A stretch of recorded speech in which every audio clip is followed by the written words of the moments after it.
সিংহ ৰাশি 9 পৰা 15 জুলাই 2026। সিংহ ৰাশিৰ জাতক জাতিকাসকল 9 পৰা 15 জুলাই এই 7 দিন আপোনাৰ জীৱনত এক ডাঙৰ পৰিৱৰ্তনৰ সংকেত লৈ আহিব পাৰে। বহুদিন ধৰি অপেক্ষা কৰি থকা এটা ভাল খবৰ, ধন লাভৰ সুযোগ বা কৰ্মক্ষেত্ৰত নতুন দুৱাৰ মুকলি হোৱাৰ সম্ভাৱনা আছে। কিন্তু এটা সৰু ভুলেই এই শুভ সময়ত হাতৰ পৰা সময়ক নাইকিয়া কৰিব পাৰে।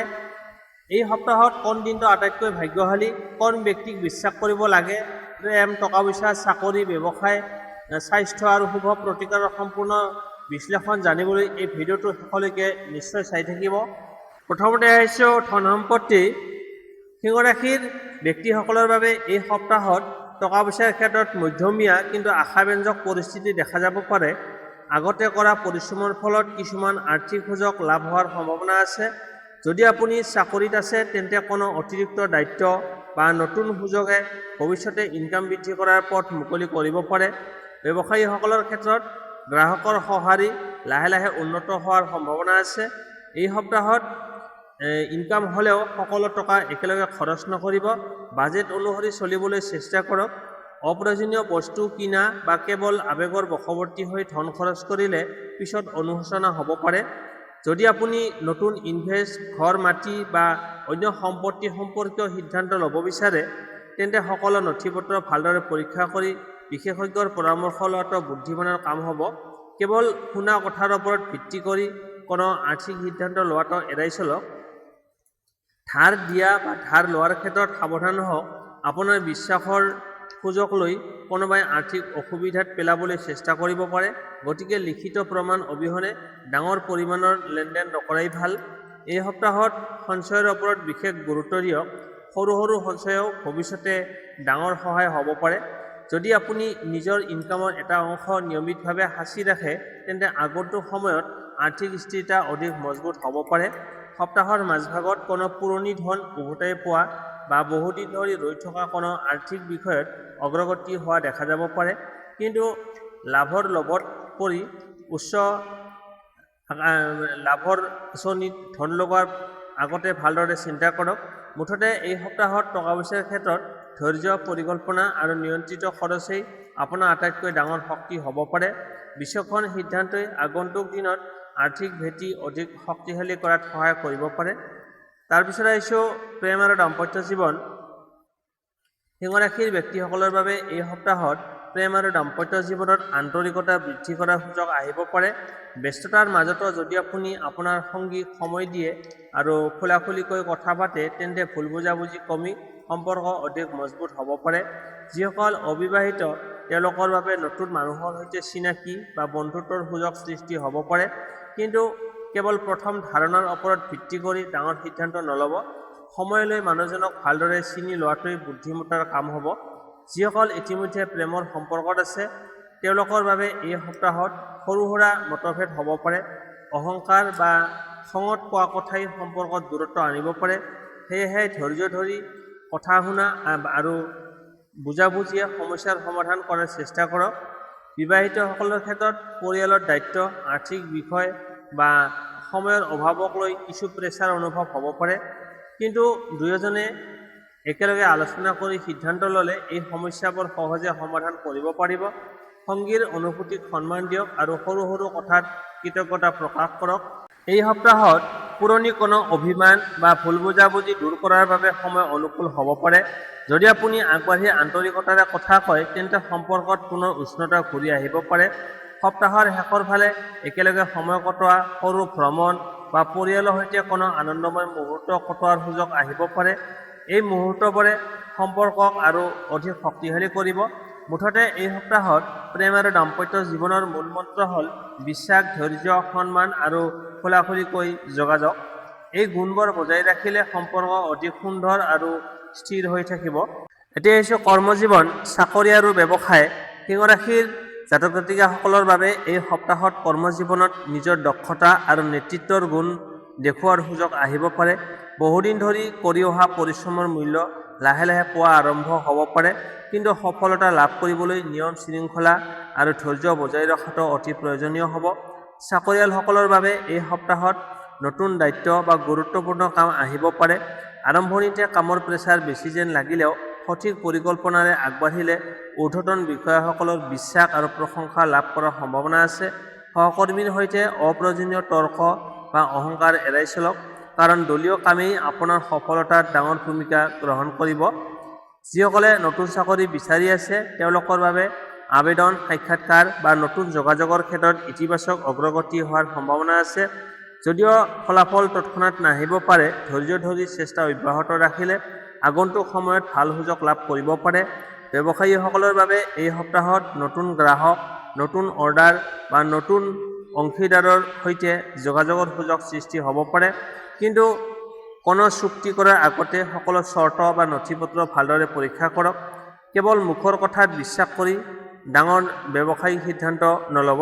যদি আপুনি নিজাকৈ নতুন ব্যৱসায় আৰম্ভ কৰাৰ কথা ভাবিছে, তেন্তে এই সপ্তাহত পৰিকল্পনা, বজাৰ সমীক্ষা আৰু আৰ্থিক হিচাপ নিকাচ ঠিক-ঠাক কৰাৰ বাবে সময় অনুকূল হ'ব পাৰে। খৰখেদাকৈ ইনভেষ্ট কৰাৰ সলনি সঠিক তথ্য সংগ্ৰহ কৰি আগবাঢ়ক। কৰ্মক্ষেত্ৰত নিজৰ যোগাযোগ দক্ষতা আৰু ইতিবাচক মনোভাৱী আপোনাৰ আটাইতকৈ ডাঙৰ শক্তি হ'ব পাৰে। সময়মতে কাম সম্পূৰ্ণ কৰক, প্ৰতিশ্ৰুতি পালন কৰক আৰু নতুন দক্ষতা শিকিবলৈ সদায় আগ্ৰহী থাকক।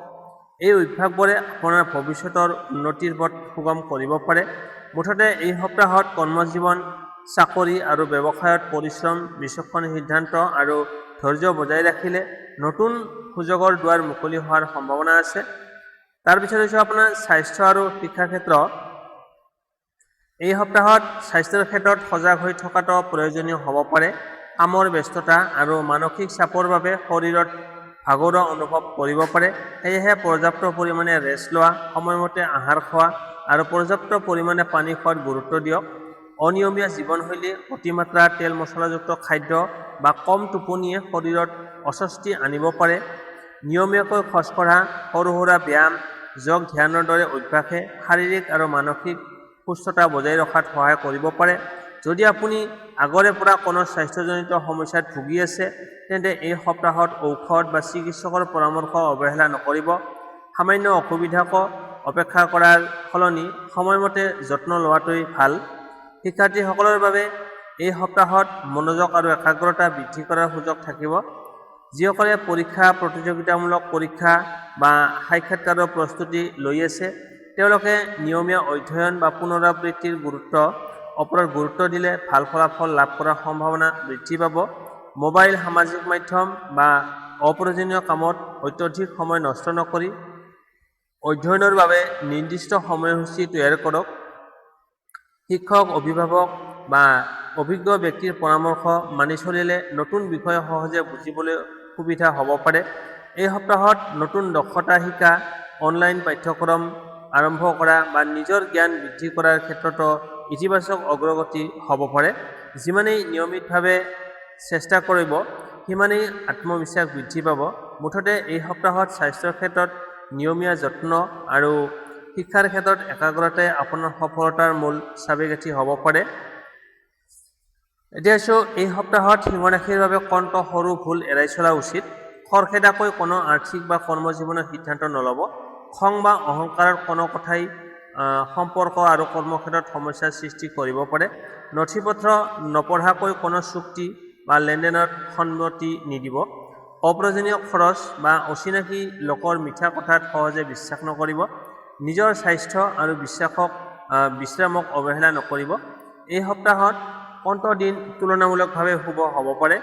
এই সপ্তাহত ৰবিবাৰ আৰু সোমবাৰ গুৰুত্বপূৰ্ণ কাম আৰম্ভ কৰা, সাক্ষাৎকাৰ, ব্যৱসায়িক আলোচনা বা পৰিয়ালৰ সৈতে জড়িত সিদ্ধান্তৰ বাবে তুলনামূলকভাৱে অনুকূল হ'ব পাৰে। কোন ব্যক্তিক বিশ্বাস কৰিব লাগে? দীৰ্ঘদিন ধৰি আপোনাৰ লগত থকা বিশ্বাসযোগ্য পৰিয়ালৰ সদস্য, অভিজ্ঞ শুভাকাংক্ষী আৰু যিজনে আগতেও সৎ পৰামৰ্শ দিয়ে, তেওঁলোকৰ মতামতক গুৰুত্ব দিয়ক। নতুন চিনাকি বা কেৱল মিঠা কথাৰে আকৰ্ষণ কৰিবলৈ চেষ্টা কৰা ব্যক্তিৰ ক্ষেত্ৰত সাৱধান হওক। শুভ সংখ্যা 1 আৰু 9, শুভ ৰং সোণালী, কমলা আৰু খয়েৰী। শুভ প্ৰতিকাৰ ৰবিবাৰে সূৰ্য উদয়ৰ পিছত সূৰ্যদেৱক তামৰ পাত্ৰত পানী অৰ্পণ কৰি আন্তৰিকভাৱে প্ৰাৰ্থনা কৰক। ইয়াৰ লগতে জ্যেষ্ঠসকলৰ আশীৰ্বাদ লওক আৰু প্ৰয়োজনীয় লোকক নিজৰ সামৰ্থ্য অনুসৰি সহায় কৰাৰ অভ্যাস গঢ়ি তোলক। এই অভ্যাসে আত্মবিশ্বাস আৰু ইতিবাচক মানসিকতা বজাই ৰখাত সহায় কৰিব পাৰে। সিংহ ৰাশিৰ 9ৰ পৰা 15 জুলাই 2026 এই সপ্তাহটোৰ বাবে সাধাৰণ জ্যোতিষীয় ব্যাখ্যাৰ ভিত্তিত তুলনামূলকভাৱে শুভ তাৰিখ হিচাপে এইকেইটা দিন উল্লেখ কৰিব পাৰি। 10 জুলাই সম্পৰ্ক, আলোচনা আৰু সৃষ্টিশীল কামৰ বাবে অনুকূল হ'ব পাৰে। 12 জুলাই আত্মবিশ্বাস, কৰ্মক্ষেত্ৰত উদ্যোগ আৰু ব্যক্তিগত লক্ষ্যৰ বাবে শুভ বুলি ধৰা হয়। 13 জুলাই পৰিকল্পনা, আৰ্থিক বিষয় আৰু গুৰুত্বপূৰ্ণ সিদ্ধান্ত লোৱাৰ বাবে তুলনামূলকভাৱে অনুকূল হ'ব পাৰে। এইবাৰ সাধাৰণ ৰাশিভিত্তিক ব্যাখ্যা ব্যক্তিগত জন্মকুণ্ডলীত অনুসৰি শুভ দিন ভিন্ন হ'ব পাৰে। বন্ধু-বান্ধৱীসকল, এয়া আছিল সিংহ ৰাশিৰ 9ৰ পৰা 15 জুলাই 2026 সাপ্তাহিক ৰাশিফল। আশা কৰোঁ এই তথ্যসমূহে আপোনাক আগন্তুক সপ্তাহৰ বাবে পৰিকল্পনা কৰাত সহায় কৰিব। ভিডিঅ'টো ভাল লাগিলে লাইক কৰক, আপোনাৰ বন্ধু-বান্ধৱ আৰু পৰিয়ালৰ সৈতে শ্বেয়াৰ কৰক আৰু এনেধৰণৰ সাপ্তাহিক আৰু মাহেকীয়া ৰাশিফল নিয়মিত পাবলৈ আমাৰ চেনেলটো ছাবস্ক্ৰাইব কৰি বেল আইকনটো অন কৰি ৰাখিব। এই সপ্তাহত আপোনাৰ অভিজ্ঞতা কি আৰু আপুনি কোন ঠাইৰ পৰা এই ভিডিঅ'টো চাই আছে কমেণ্ট বক্সত নিশ্চয় লিখিব। আপোনাৰ মন্তব্য কমেণ্ট আমি আগ্ৰহেৰে পঢ়োঁ। সকলোৰে জীৱনত সুখ, শান্তি, সুস্বাস্থ্য আৰু সফলতা কামনা কৰিছোঁ। পুনৰ লগ পাম নতুন এটা ভিডিঅ'ত। তেতিয়ালৈকে সুখী থাকক, সুস্থ থাকক আৰু নিজৰ ওপৰত বিশ্বাস ৰাখক। ধন্যবাদ।